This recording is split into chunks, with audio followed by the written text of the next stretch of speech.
예전에 그 TV에서 일요일 밤에라는 프로그램이 있었죠. 그때 그 안에 이경규가 간다라는 코너가 있었습니다. 그 코너에서 유행했었던 말 중에 하나가 무엇이었냐면 양심 냉장고였죠. 양심 냉장고는 몰래카메라를 설치를 하고 사람들이 양심적으로 또 정직하게 행동할 때 그들에게 냉장고를 선물하는 그런 프로그램이었습니다.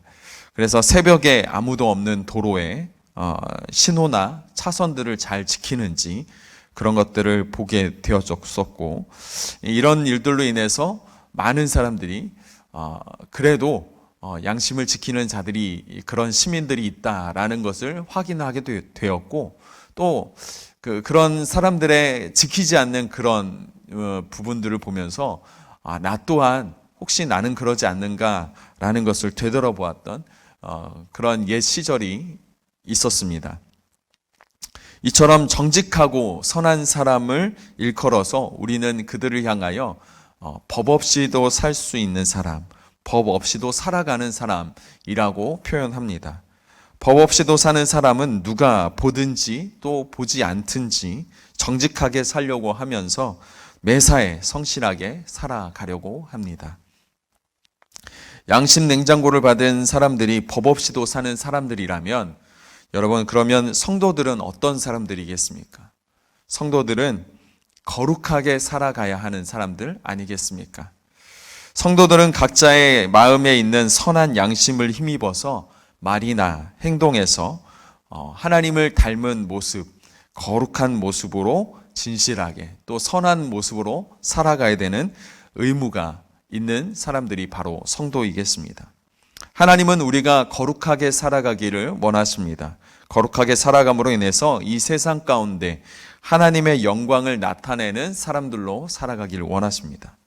왜냐하면 성도들이 믿고 또 순종하는 그 하나님이 거룩하시기 때문입니다. 레위기 11장 말씀을 보면 나는 너의 하나님이 되려고 너희를 애굽 땅에서 인도하여 낸 여호와라. 내가 거룩하니 너희도 거룩할지어다. 하나님이 거룩하시기 때문에 성도들은 하나님을 닮아 그 거룩한 삶을 살아가야 하는 것입니다. 오늘 본문 말씀은 어떻게 시작이 되는가라고 봤더니 이스라엘에 왕이 없을 때라고 이야기합니다. 왕이 없을 그때. 어제도 말씀드렸지만 이스라엘에게 어떤 실질적인 왕이라는 직위는 없었지만 그 이스라엘을 직접적으로 다스리고 그들의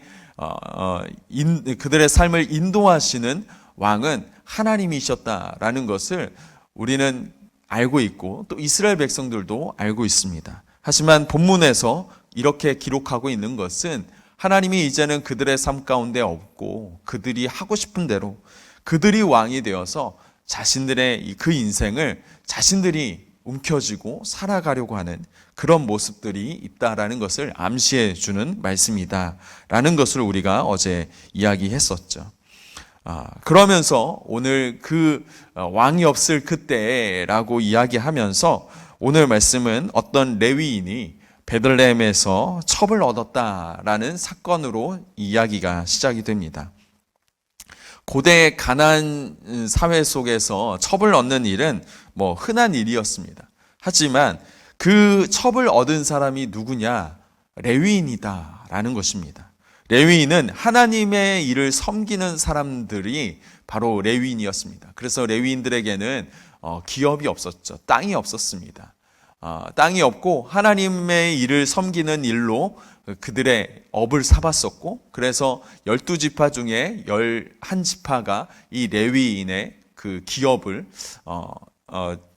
이 살아가는 데 있어서 필요한 것들을 채워주는 그런 제도가 있었습니다. 그렇기 때문에 레위인은 전적으로 하나님의 일에 전념해서 하나님을 섬기고 하나님의 일들을 해 나아가는 데 있어서 아주 그 일들을 도맡아서 하는 그런 지파였던 것이죠. 그런데 이 레위 지파가 하나님의 일을 섬기어야 됨에도 불구하고 첩을 맞이했다.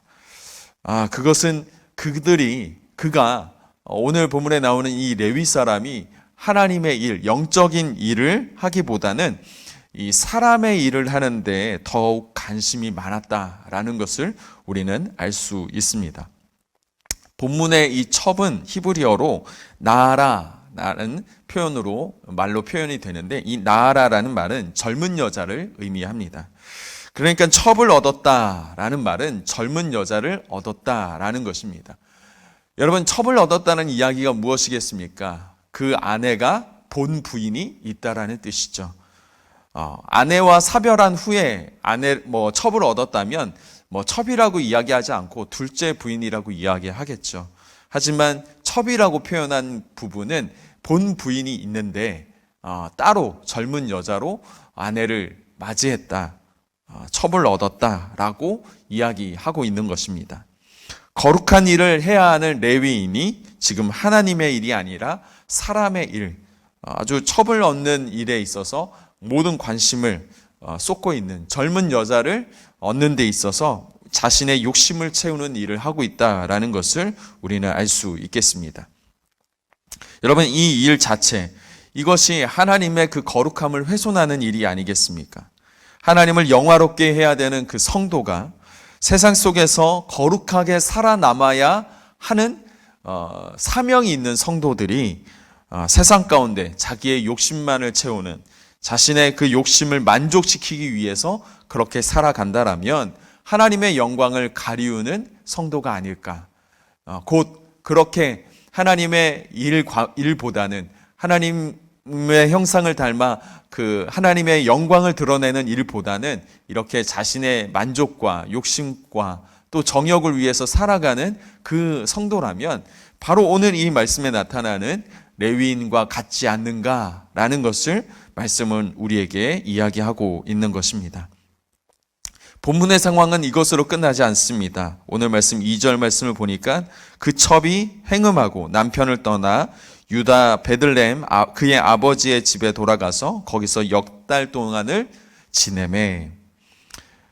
남편인 레위인이 자신의 욕심을 채우는 삶을 살아가니 그 첩도 그렇게 살아가는 것 아닐까라는 생각을 해보게 됩니다.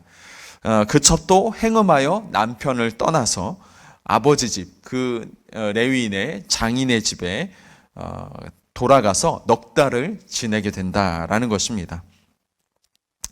거룩한 일을 해야 하는 레위인, 그리고 젊은 이 여자, 그들은 율법과 상관없이 그들은 자기의 욕심대로 살아가는 것을 우리는 보게 됩니다. 하나님의 그 거룩함과는 아무 상관없는 그런 삶을 살아가고 있는 것이죠. 이런 모습을 우리가 좀 보면서 참 안타깝다. 그리고 오늘 말씀 10절 말씀까지 계속적으로 반복되어지는 것은 그의 장인 또한 이 레위인의 사명을 중요시 여기기보다는 자꾸 그 딸과 그리고 그 사위가 자신의 집에 머물러서 먹고 마시고 또 즐기고, 먹고 마시고 즐기는 그런 삶을 살아가는 그런 사람인 것을 우리가 보게 되는 것이죠. 레위인이 자꾸 떠나려고 하니까 자꾸 자기 집에 유숙하라고 계속 그렇게 붙잡는 것을 우리는 보게 됩니다. 이것을 통해서 레위인이 굉장히 결단력 있게 자신에게 맡겨진 사명을 위해 결단 있게 뭔가 행동하는 그런 모습이 없다라는 것을 보게 되고, 또 그것을 붙잡고 있는 유혹의 손길이 너무 짙다. 그 장인도, 그 젊은 여자도, 젊은 부인도 참 자기의 욕심, 정욕, 쾌락에 따라 모든 것이 움직여지는구나라는 것을 우리가 말씀을 통해서 보게 되는 것입니다. 여러분, 성도는 이런 상황 가운데서 결단력 있게 자신에게 주어져 있는 그 사명을 따라 결단하고 선택해야 되는 부분들이 반드시 있는 것입니다. 예전에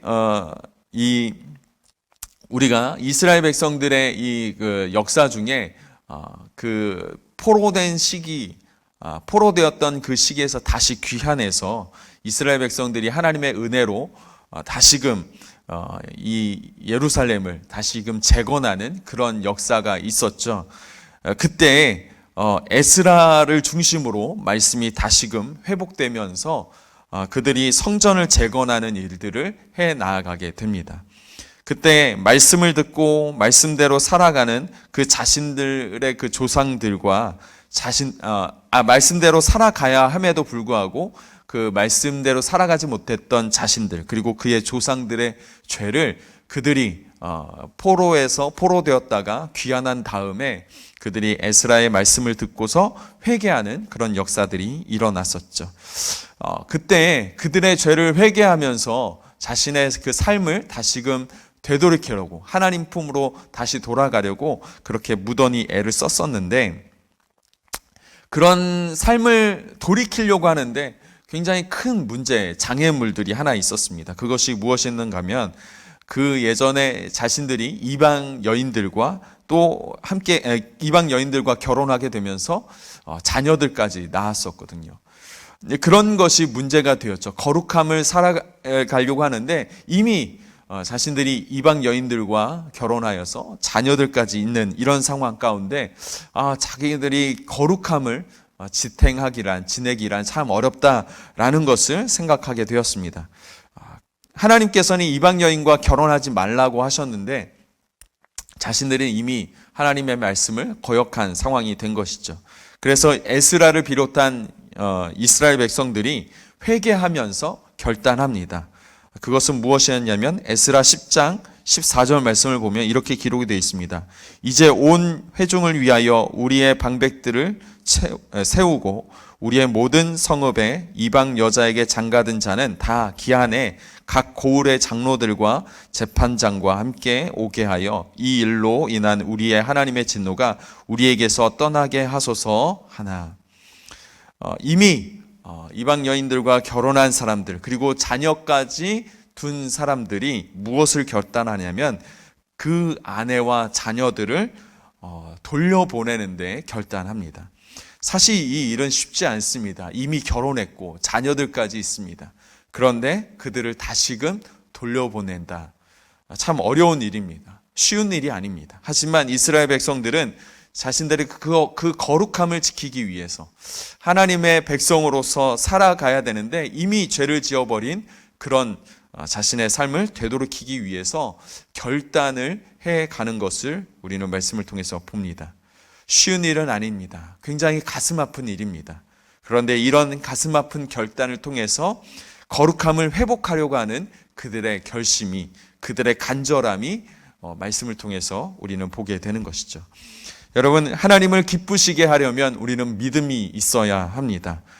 그 믿음은 어떤 믿음입니까? 우리가 이 땅 가운데 거룩함을 나타내기 위한, 하나님의 영광을 드러내기 위한 그런 믿음인 것입니다.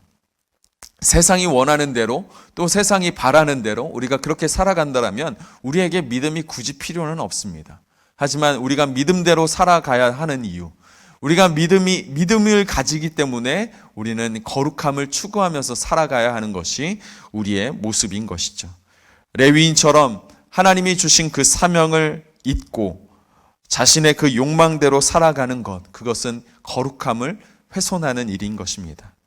하나님의 영광을 나타내지 못하는 그런 모습이 바로 성도로서, 레위인으로서 보여줘야 되는 모습은 아닌 것이죠. 그러므로 에스라와 이스라엘 백성들과 같이 우리는 어쩌면 과감하게 우리의 삶 가운데 죄 지은 모습이 있다면 과감하게 그 모습들을 끊어내며 거룩함을 나타내야 될 줄 믿습니다. 여러분, 우리가 거룩함을 위해서 살아가려면 우리는 어떻게 해야 할까요? 거룩함을 살아내기 위해서 우리는 앞절에서, 우리 오늘 말씀 앞절에서 이야기하고 있지만 이스라엘의 왕이 없을 그때 라고 하는 이 말씀을 우리가 기억하면서 우리의 왕, 그것은 내가 아니라 하나님이 되어야 할 줄 믿습니다.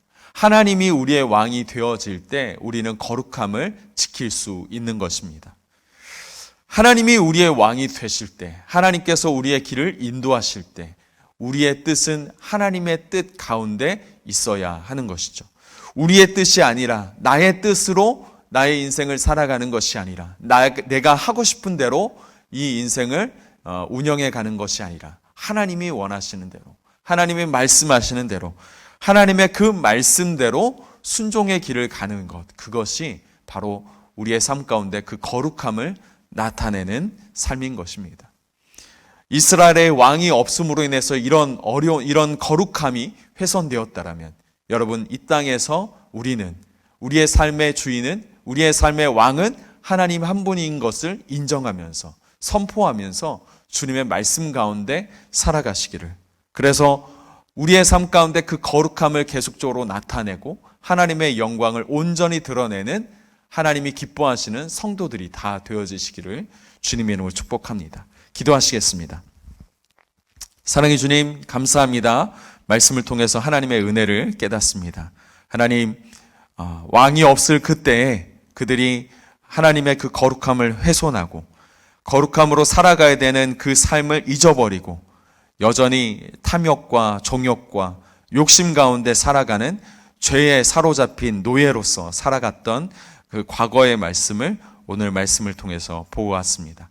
하나님, 이 말씀을 우리의 마음 가운데 새기게 하여 주시고, 이제는 나의 왕은 하나님 한 분이신 것을, 나를 다스리시는 분은 하나님의 말씀이신 것을 우리가 다시 한번 기억하고 마음에 새기면서 주님의 그 통치 아래 살아가는 성도로서의 삶을 온전히 살아갈 수 있도록 하나님 인도하여 주옵소서. 하나님을 나의 왕으로 모시는 그런 거룩한 성도가 되어지기를 원합니다. 하나님 동행하여 주시고, 하나님 주님의 말씀 안에 순종할 수 있는 믿음과 결단과 하나님 그런 용기가 우리 가운데 있게 하여 주옵소서. 함께 하시는 주님을 믿사오며 예수님의 이름으로 기도드립니다. 아멘.